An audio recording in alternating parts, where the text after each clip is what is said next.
nous avons eu la chance aujourd'hui, avec Mathéo entre autres, de découvrir pas moins de 10 minutes de ce film-là qui n'est autre qu'Alien Romulus. Un film réalisé par Fede Alvarez, qui était là, et on va y venir bien évidemment, qui a, et c'est écrit juste au-dessus, réalisé Don't Breathe et Evil Dead. Je n'ai vu aucun des deux.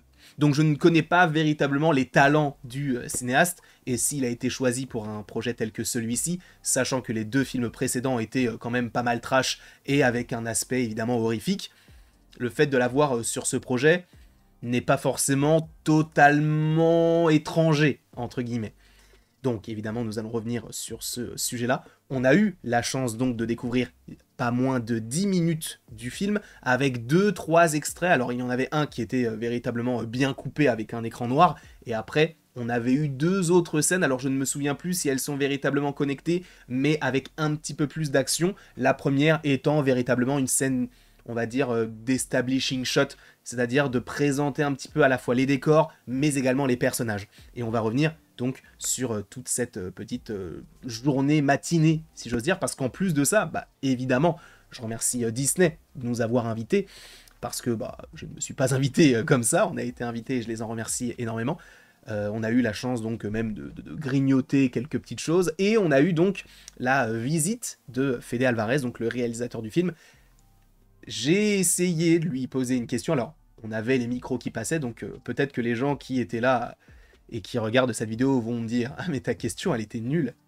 Si vous voulez savoir ce que je lui ai posé avec la réponse en vidéo, et je remercie Mathéo de l'avoir filmé, sachez qu'il y a une vidéo qui arrive justement par rapport à cette entrevue, entretien qu'on a eu avec lui. Alors pas personnellement, on était dans une salle et donc on avait des micros qui passaient, et c'était très intéressant, une superbe expérience. Et juste pour la petite aparté, en vrai, je suis très timide, donc ça me dépasse même de poser des questions avec un micro, etc. Mais je me suis dit, en vrai, si je ne le fais pas maintenant, si je ne lui pose pas une question maintenant, même si la question n'est pas forcément hyper intéressante, je me devais de le faire parce que je me suis dit que c'est peut-être la dernière chance que tu as de le faire. Donc je me suis dit, bah j'ai, comme ils le disent dans Coco, saisi l'opportunité, et je l'ai fait. Bon, je vous inviterai à aller voir la vidéo en question quand elle sortira. Je ne sais même pas quand est-ce que je la sortirai. Est-ce que je la sortirai d'ici quelques heures, quelques jours, quelques semaines pour coller peut-être un petit peu plus avec la sortie du film? Je ne sais pas. Quoi qu'il en soit, donc, on a eu cette phase de questions-réponses. Et ce qui est hyper intéressant dans ce qu'il a dit, avant de parler donc des différentes scènes que nous avons vues, et qui sont extrêmement prometteuses, je ne vais pas vous mentir, je ne suis pas là, je vous le dis, vous me connaissez peut-être un petit peu sur la chaîne, même si j'ai été invité, si c'était mauvais, je l'aurais dit, d'accord? Là, ça a vraiment l'air d'être... J'ai l'impression d'être un vieux en le disant, mais canon. Et on y viendra un petit peu plus tard. Mais Fede Alvarez donc, a répondu à certaines questions, et c'est vrai qu'il l'a lui-même dit, il est fan de la saga, et il avait eu certaines idées de peut-être pas forcément créer de nouvelles créatures, mais de partir sur un principe, de modifier peut-être certaines choses, et des proches à lui ont dit non, non, non. Comment est-ce que tu veux modifier quelque chose qui est parfait? Ça ne sert à rien. Et lui-même a dit, bah heureusement qu'ils me l'ont dit, et évidemment il a repris, évidemment, il rigolait aussi par rapport à certains aspects, etc. Mais dans sa globalité, tu sens qu'il a véritablement envie de respecter tout le lore qui a été fait depuis des années, que ce soit par James Cameron, Jean-Pierre Jeunet, ou encore bien sûr Ridley Scott par 3 fois avec Alien, Prometheus et Alien Covenant. Alors c'est pas Alien Prometheus, hein, c'est Alien, Prometheus, Covenant. C'est plus dans ce sens-là. Et donc, tu sens qu'il a vraiment envie donc, de respecter tout ce qui avait été fait auparavant, et c'est tout à son honneur, évidemment. Excusez-moi, évidemment, tout en rajoutant sa touche, sa patte, hein, parce qu'on ne l'a pas pris uniquement pour refaire ce qui a déjà été fait. Il y a sa vision aussi qui a été choisie, lui particulièrement, pour justement proposer eh bien, un nouvel opus à cette saga. Et ça fait du bien de l'avoir eu, sachant, pour la petite parenthèse marvelesque, entre guillemets, pour ceux qui suivraient un petit peu les vidéos, et notamment les shorts, vous savez que selon My Time to Shine, c'est une petite parenthèse, mais Fede Alvarez serait envisagé du côté de Disney, et notamment du côté de Marvel Studios, afin de s'occuper d'un film Midnight Suns, qui, pour le coup, a vocation à être horrifique, à avoir du mystique, etc. Donc ça pourrait totalement coller avec l'envie de Marvel de s'émanciper un petit peu de cette image de tout est mignon, tout est beau, et de proposer quelque chose de totalement différent. Donc pourquoi pas? Encore une fois, je ne peux pas vraiment juger parce que je n'ai ni vu Evil Dead ni Don't Breathe, évidemment, d'ici la sortie du film, je regarderai les différents films. Alors, n'hésitez pas d'ailleurs à me le dire dans les commentaires si vous voulez une vidéo sur, peut-être critique sur Evil Dead et sur Don't Breathe. Et en plus de ça, si vous voulez peut-être plus une vidéo sur le cinéma de Fede Alvarez, parce que je suis sûr qu'il n'a pas fait que ça et qu'il a travaillé même en production sur d'autres projets. Ça pourrait être assez intéressant de se plonger dans la carrière du bonhomme. Donc, pour un bref récapitulatif, sachez qu'il y aura donc normalement une vidéo qui arrive sur le sujet, enfin en tout cas par rapport à l'interview qu'il a donnée, notamment une question que j'ai posée, wouhou, la folie. Et pour revenir sur les scènes, alors, je ne sais pas si on a le droit d'en parler ou non, alors c'est pour ça que je vais dire attention, spoiler, je ne vais pas forcément rentrer dans tous les détails, juste vous expliquer très vite fait ce qui s'est déroulé, ou plutôt la manière dont ça s'est articulé. C'est-à-dire que la première scène, on avait donc une sorte d'establishing shot en montrant les différents personnages, en montrant leurs différentes fonctions, parce qu'on a toujours un petit peu... Enfin, le couple, on va avoir le personnage un petit peu frivole, on va avoir le personnage un petit peu plus en retrait, et on a du coup tous ces personnages qui sont un peu montrés avec une scène, avec un vaisseau qui s'envole, et je voulais aussi m'attarder sur le visuel, parce que c'est vraiment, vraiment très très beau. Sincèrement, lui-même l'a dit, donc dans les sessions questions-réponses, il a dit qu'ils avaient beaucoup travaillé avec des maquettes et de remodéliser ces maquettes en CGI, donc il y a quand même pas mal d'effets pratiques dans ce film-là, notamment par rapport à la scène qu'on a vue. Il l'a lui-même déclaré, je n'invente rien. Sachant que donc la première scène, visuellement, est très jolie, on ne va pas se mentir. Et la deuxième, ou en tout cas les autres scènes qu'on a eues, parce que je ne sais plus vraiment si c'était une grosse scène ou si c'était deux extraits bien distincts, étant donné qu'on a vu que des petits extraits qui ne se suivaient pas. C'était un petit peu compliqué de savoir si tout était connecté, parce qu'il fallait quand même se dire, ah mais attends, mais lui, ce personnage-là, il était dans le vaisseau, mais là, maintenant, il est là.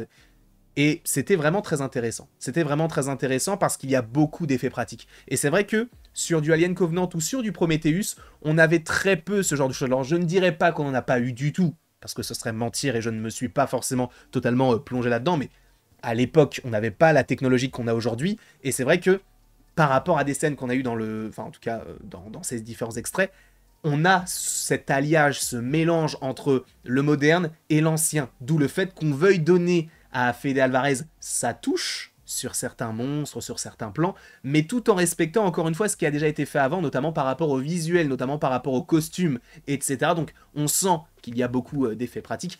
Il y a aussi la volonté de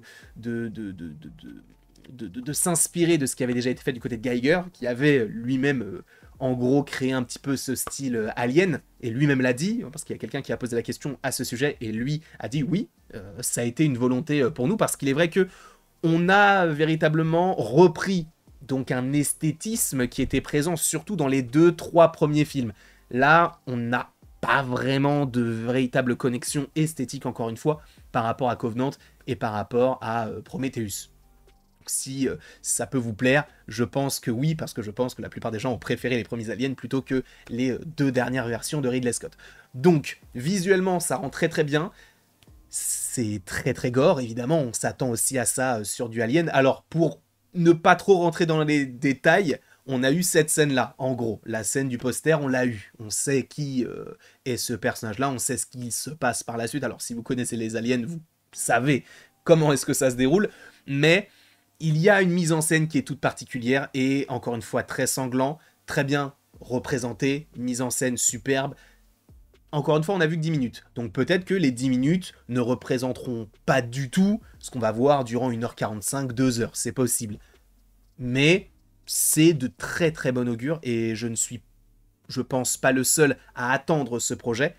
Parce que là, ça peut envoyer du très très lourd, sachant, je vous le rappelle, que à la base, il y a aussi une série qui est prévue sur Disney+, du côté FX, je suppose, donc du côté de la Fox, puisque Alien est un projet Fox. Mais en plus de ça, si on va même sur les Predators, on sait qu'il y a eu Prey, et on sait qu'il y a un film live-action, du coup, qui arrive du côté de Predator, réalisé par le réalisateur de Prey. Alors là, je pense que ce sera peut-être plus une sortie au cinéma, alors que Prey était sorti sur Disney+. Et par ailleurs, je n'ai toujours pas vu Prey. Je n'ai vu qu'un seul Predator, c'était celui avec Machete.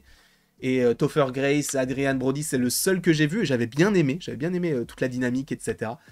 Donc il me tarde de voir ceux avec Arnold Schwarzenegger, si je ne dis pas de bêtises. Bref, en tout cas, Alien Romulus, c'est un grand oui pour l'instant. Évidemment, on n'a eu que 10 minutes.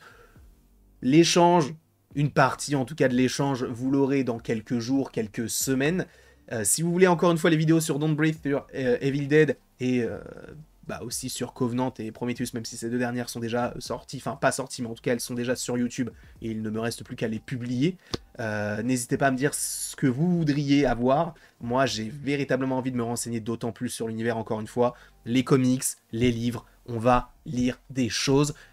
Et peut-être même se chauffer à jouer à Alien Isolation, je ne sais pas. Sachant qu'en plus de ça, le réalisateur a dit que oui, Alien Isolation avait fait partie de ses références pour le film. Donc si vous avez aimé le jeu vidéo, il se peut que ça soit vendeur pour vous. En tout cas, je vous remercie beaucoup d'avoir été présent devant cette vidéo. N'hésitez pas à l'aimer, à la partager, à la commenter et à vous abonner si ce n'est pas déjà le cas. Et après tout ceci, il ne me reste donc plus qu'à vous dire à la prochaine pour la prochaine. Et encore une fois, merci beaucoup.